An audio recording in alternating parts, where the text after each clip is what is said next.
नमस्कार, अग्निपथ देख रहे हैं आप और मैं हूं आपके साथ राखी। केंद्र सरकार ने देश के 10 बड़े शहरों से भिक्षावृत्ति जैसी बुराई को खत्म करने का पायलट प्रोजेक्ट बनाया है। इस प्रोजेक्ट में देश के कौन-कौन से शहर शामिल हैं, इस अभियान में प्रशासन को कौन-कौन सी चुनौतियों का सामना करना पड़ेगा और देश में भिक्षावृत्ति रोकथाम का कानून क्या है, क्या ये कानून पर्याप्त है, क्या भिक्षावृत्ति रोकने के लिए एक नए कानून की जरूरत है, क्या ये अभियान सफल हो पाएगा, ऐसे तमाम सवाल हैं जिनके जवाब तलाशने की कोशिश करेंगे आज अग्निपथ में। लेकिन उससे पहले देखिए आप ये रिपोर्ट।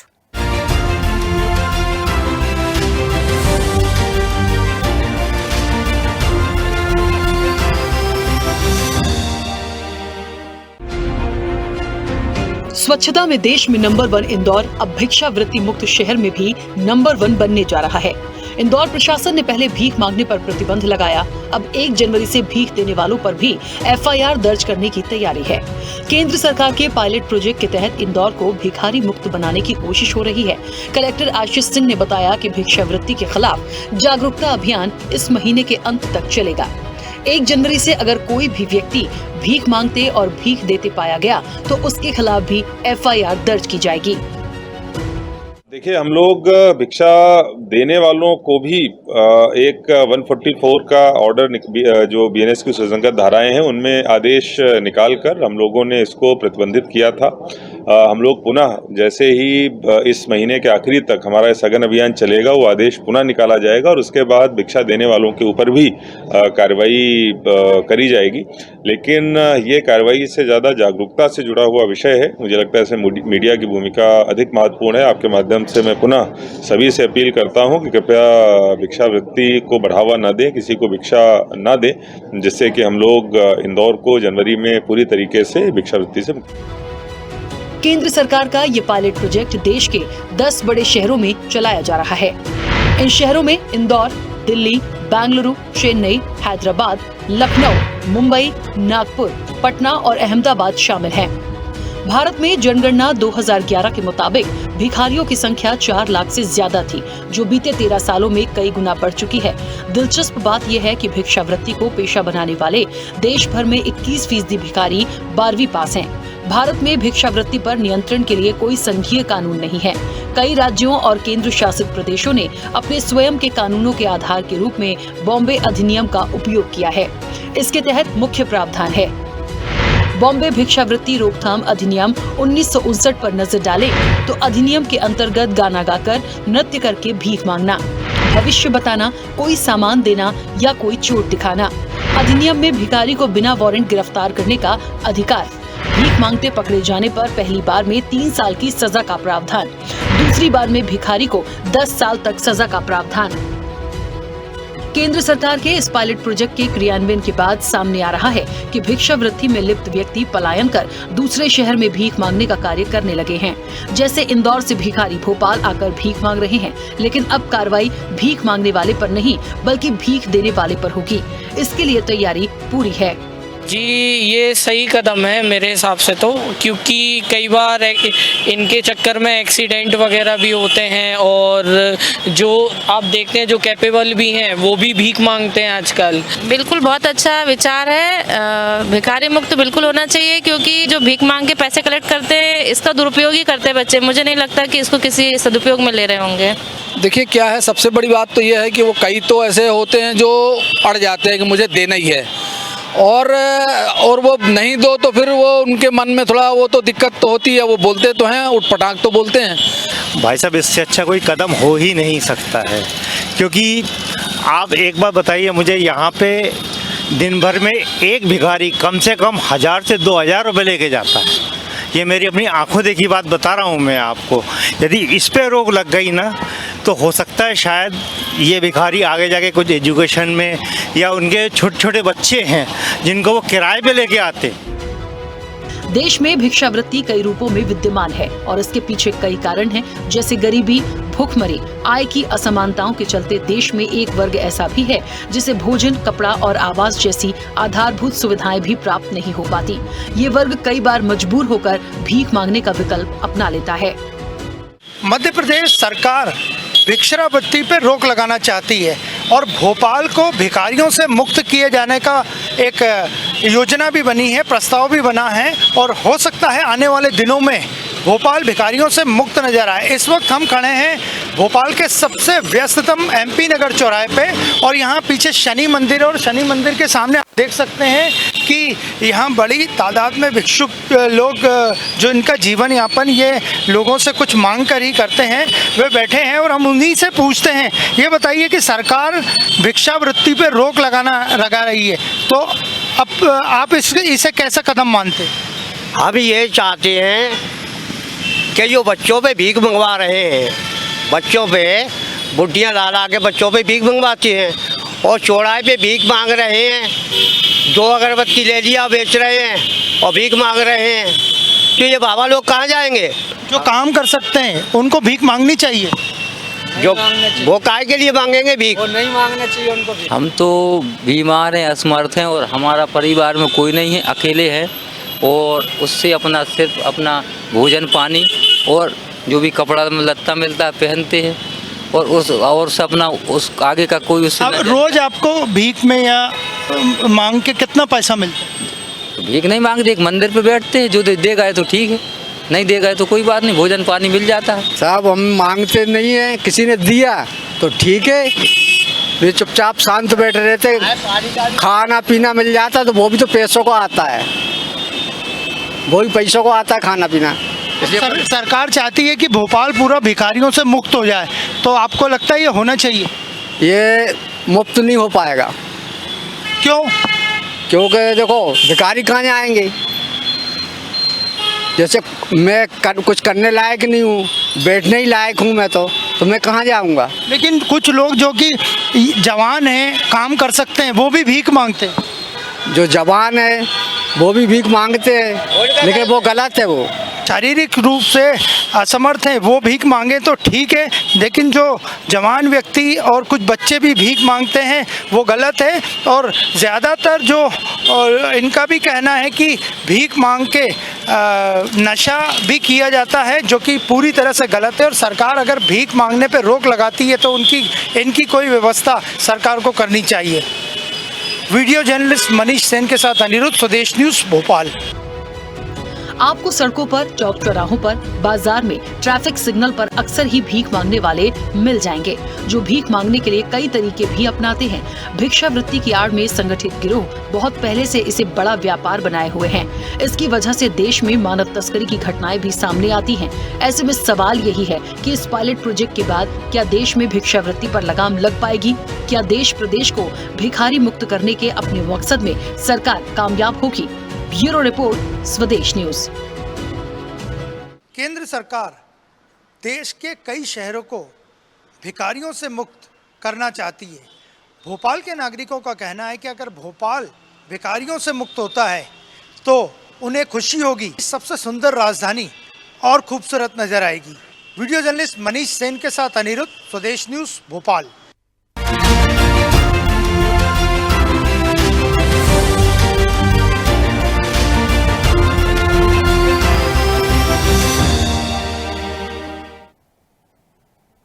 चलिए, तो भिक्षावृत्ति मुक्त अभियान की बात हो रही है। सरकार का क्या प्लान है? तमाम लोगों को सुना जो इस भिक्षावृत्ति में लिप्त हैं, या कह लीजिए उनकी दिनचर्या इसी से शुरू होती है और इसी पर खत्म हो जाती है। कई सारे अधिनियम भी हैं इसके पीछे, लेकिन क्या वो इम्प्लीमेंट हो पाया है? एक बात और है, आज से ठीक 1 साल पहले प्रधानमंत्री नरेंद्र मोदी ने ये बात कही थी कि 2026 तक 30 ऐसे शहरों को चिन्हित किया गया है जिन्हें भिक्षावृत्ति से मुक्त रखा जाएगा। तो लगातार यदि ये प्रयास सालों पहले से शुरू हुआ है और लगातार इसको लेकर अधिनियम भी हैं, तो आज ये इंप्लीमेंट क्यों नहीं हो पाया? और जाहिर तौर पर इन सबसे बड़ा सवाल जो है, अलग हटके यदि देखा जाए, तो आज यदि भिक्षा मुक्ति से आपको मुक्त करना है, भिक्षा मुक्त शहर करने हैं आपको, तो क्या उन लोगों का क्या होगा जो इसके जरिए ही अपना जीवन यापन कर रहे हैं? क्या उनके लिए कुछ सोचा है सरकार ने? ये बड़ा सवाल है। सीधे चर्चा पर चलेंगे। हमारे साथ मेहमान जुड़े हैं। सबसे पहले आपका परिचय करा दें।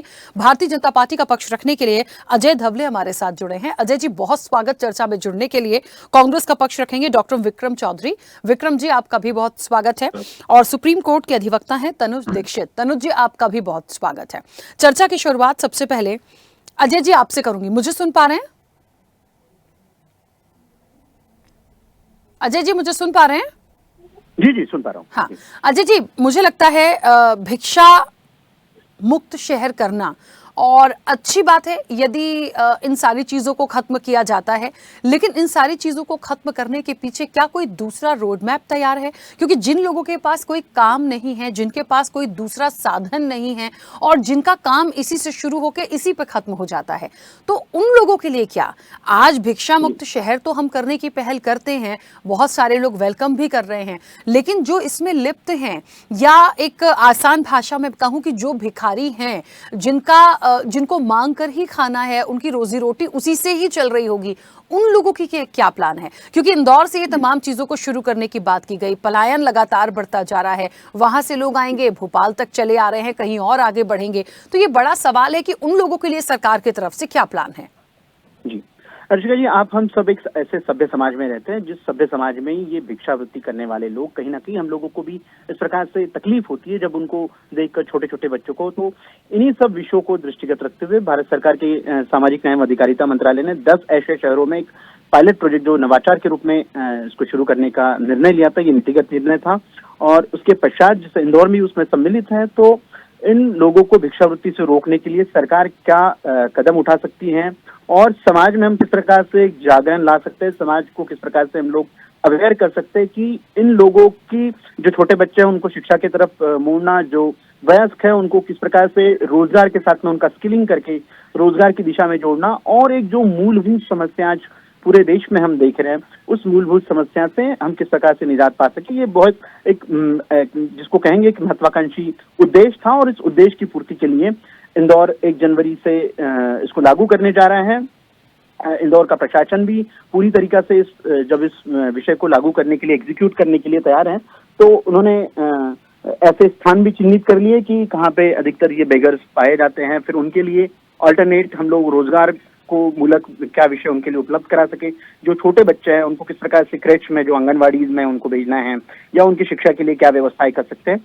तो ये बहुत सारे इसके साथ में भी विषय जुड़े हुए हैं। उन विषयों का एक साथ जब क्रियान्वयन होगा और हम ऐसा मानते हैं कि ये पायलट प्रोजेक्ट यदि सरकार की मंशा अनुरूप इसका रिजल्ट आ जाता है, ये सक्सेसफुल हो जाता है, तो देश के अन्य शहरों में, फिर छोटे शहरों में भी इसका इम्प्लीमेंटेशन के लिए सरकार और इसके मॉडिफिकेशन के साथ में, क्योंकि एक इसका परफॉर्मेंस ऑडिट के बाद में क्या रिपोर्ट निकल के आती है, हम कितना इस विषय को लेकर सक्सेसफुल रहे हैं, उसके बाद में इस पर नीतिगत निर्णय और क्या हो सकता है उस पर काम होगी। लेकिन सरकार का बड़ा साफ उद्देश्य है कि 2 तरीके, एक तो उन लोगों का जीवन या जो मान है उसको थोड़ा सा बढ़ाना, उनके जीवन यापन के लिए क्या अन्य व्यवस्थाएं कर सकते हैं, रोजगार मूलक उन लोगों को किन चीजों से जोड़ सकते हैं, उसके लिए काम करना।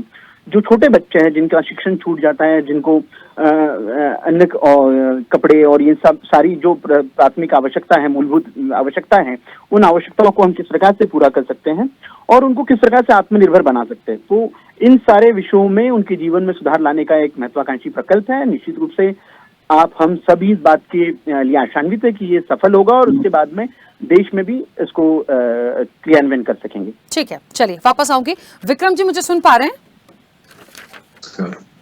विक्रम जी, सबसे पहले तो आपकी प्रतिक्रिया, क्योंकि ये एक जो प्रयास है ये अच्छा भी है, लेकिन मुझे लगता है उन लोगों के विषय में बहुत ज़्यादा संज्ञान लेना पड़ेगा, चाहे वो छोटे बच्चे भिक्षावृत्ति में हों या बड़े लोग हों। इसके साथ साथ एक महत्वपूर्ण पहलू है कि जो भीख दे रहा है, मतलब आमजन जो हैं, जो एक दया दिखाकर किसी बच्चे को या किसी बड़े को वो कोई सामान खरीद के भी यदि उनको दे रहे हैं या भिक्षावृत्ति में वो उनको भीख भी दे रहे हैं, उन पर भी FIR हो जाएगी। तो एक सख्ती तो दिखती है इस चीज़ को कहीं ना कहीं रोक लगाने की या उस शहर को भिक्षावृत्ति में से मुक्त करने की, लेकिन इसके पीछे की जो बाकी कड़ियां हैं, जैसा कि मैं बार बार जोर दे रही हूं कि जिसकी शुरुआत ही सुबह भीख मांगने से हो रही है और शाम को जो उसकी रात है, शाम है, वो उसका पूरा दिन भर की दिनचर्या वही खत्म हो रही है। मान लीजिए इस चीज को इंप्लीमेंट करा दिया गया, बंद करा दिया गया, लेकिन सबसे पहले उसका दूसरा दरवाजा खोलना पड़ेगा कि ऐसे लोगों के लिए आप पहले क्या एक रोड मैप लेके चलते हैं और आप उनको क्या देंगे, नहीं तो वो लोग कहां जाएंगे, ये एक बड़ा सवाल है। तो सबसे पहले कांग्रेस जो है वो किस तरीके से इन तमाम चीजों को ले रही है? आपने जो सवाल पूछा और उसके विस्तार में जो बताया उसमें जवाब छुपा हुआ है।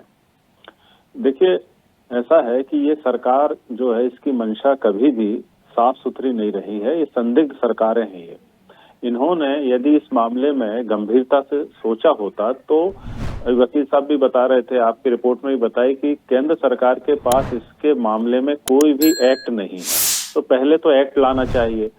दिल्ली हाई कोर्ट ने अभी हाल में ही प्रिवेंशन ऑफ बेगिंग एक्ट को शिथिल कर दिया है, उसमें भिक्षावृत्ति को अपराध से दूर कर दिया है। तो अब ये किस हिसाब से जो भिक्षा देंगे उनको अपराधी बनाएंगे। तीसरी बात यह है कि जो आपने इस पर बहुत जोर दिया कि इनका पुनर्वास क्या होगा। ये पूंजीपतियों का दौर है, पूंजीपतियों के लिए अमृत काल है। सरकार को अच्छा होने की बजाय इस बात की फिक्र है कि अच्छा हम कैसे दिखें। आप यदि ये पूरा कचरा कारपेट के अंदर रख दोगे तो कारपेट की सुंदरता तो दिखेगी, किंतु कचरा खत्म हुआ ऐसा तो हम नहीं मानेंगे। निश्चित तौर पर जो भिक्षावृत्ति है वो एक मानवीय श्रम है, मानवीय शर्म है। हमारी संस्कृति में जो बड़ी उदार है, सहिष्णु है, उसमें यदि ये भिक्षावृत्ति पाई जाती है तब तो हमको अपनी पूरी संस्कृति पे ही सोचना पड़ेगा, ना सिर्फ कानून व्यवस्था पे।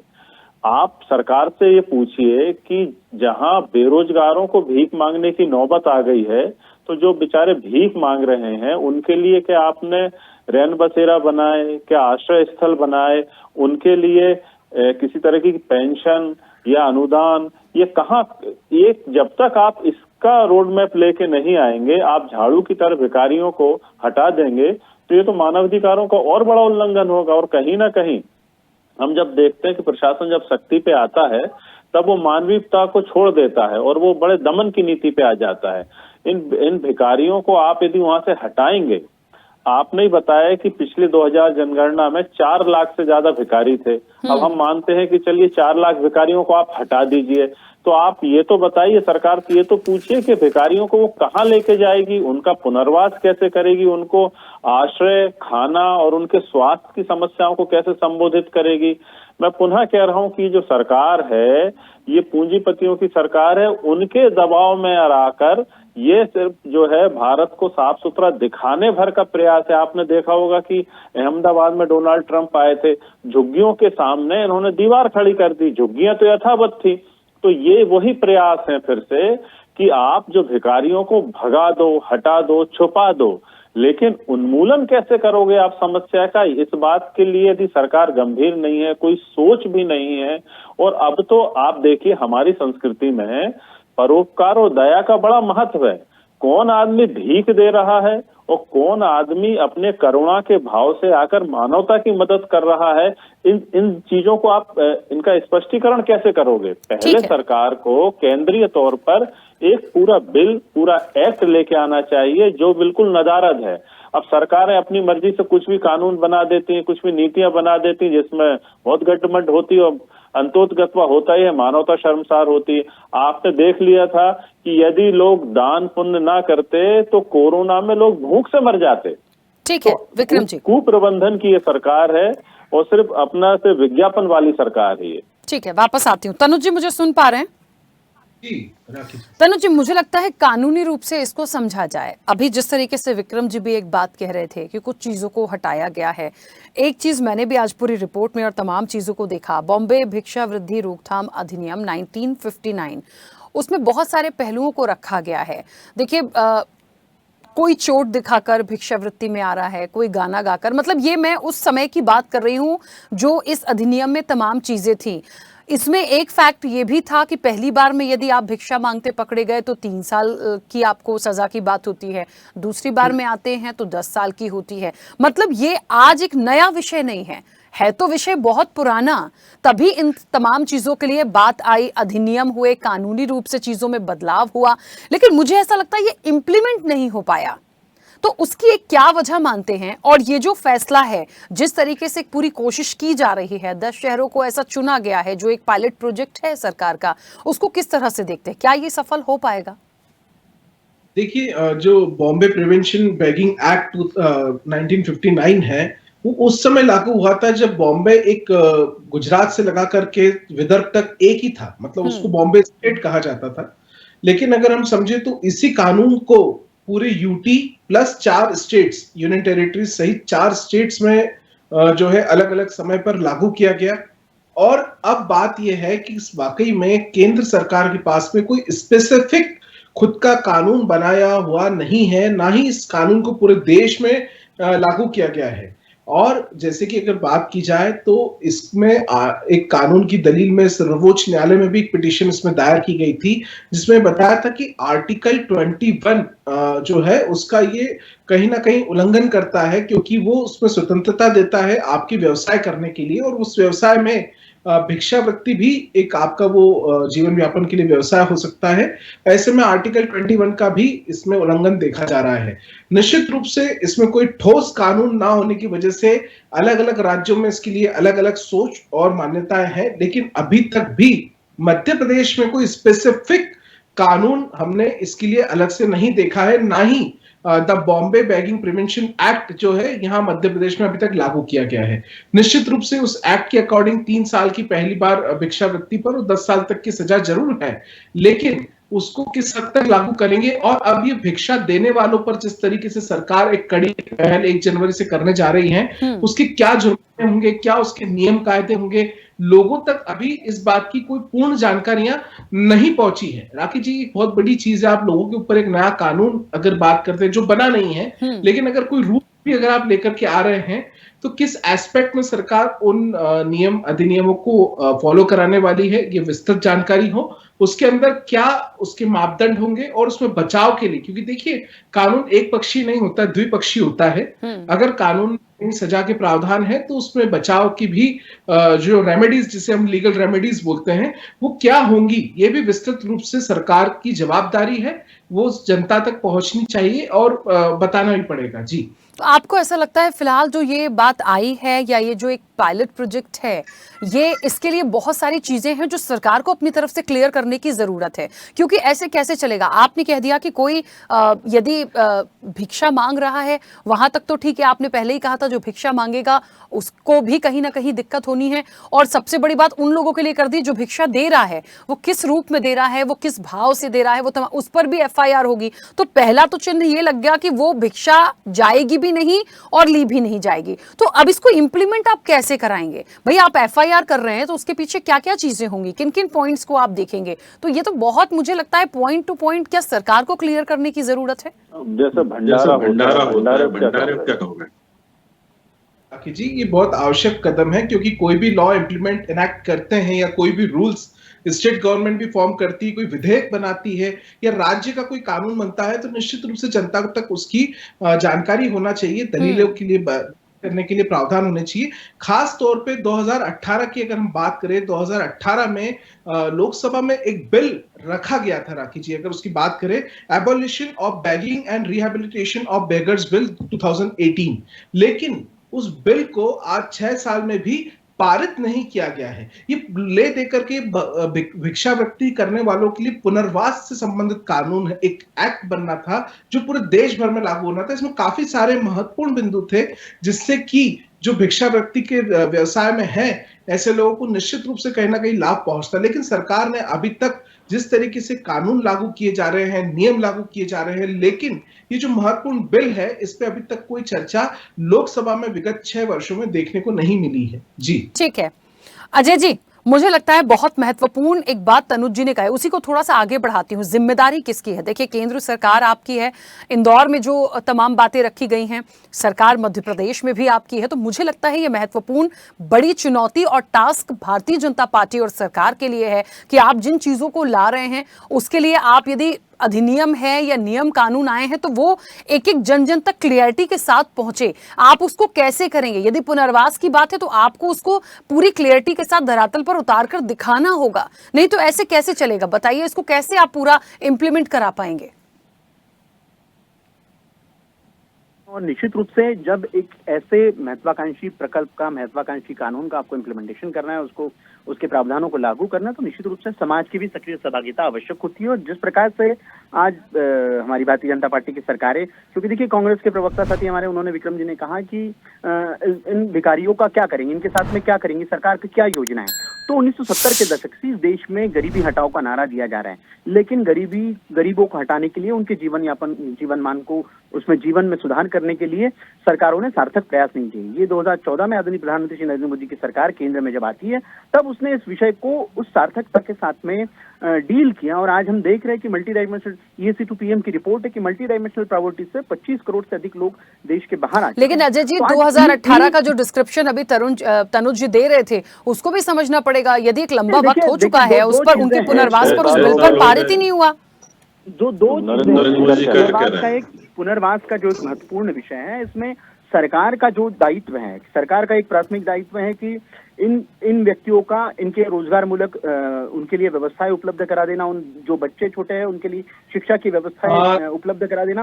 दूसरा, एक सरकार समाज के साथ में भी प्रोत्साहन के रूप में हम इन भिक्षावृत्ति को कैसे कम कर सकते हैं। समाज देखिए, आज हमको दान पुण्य करने अजय जी, मैं आपकी बात से सहमत हूँ। आप जो कह रहे हैं सरकार को करना चाहिए, लेकिन जब ये निर्णय दिया जा सकता है कि भिक्षा मुक्ति हम करेंगे, शहरों को भिक्षा वृत्ति से मुक्त करेंगे, तो हमें ये भी देखना पड़ेगा कि हम उनके पुनर्वास के लिए क्या कर रहे हैं। जब दोनों पक्षों की तरफ से एक एक चीज आएंगी तब तो क्लियरिटी मिलेगी, क्योंकि समय की सीमा है। विक्रम जी, बहुत जल्दी से अपनी बात रखिए।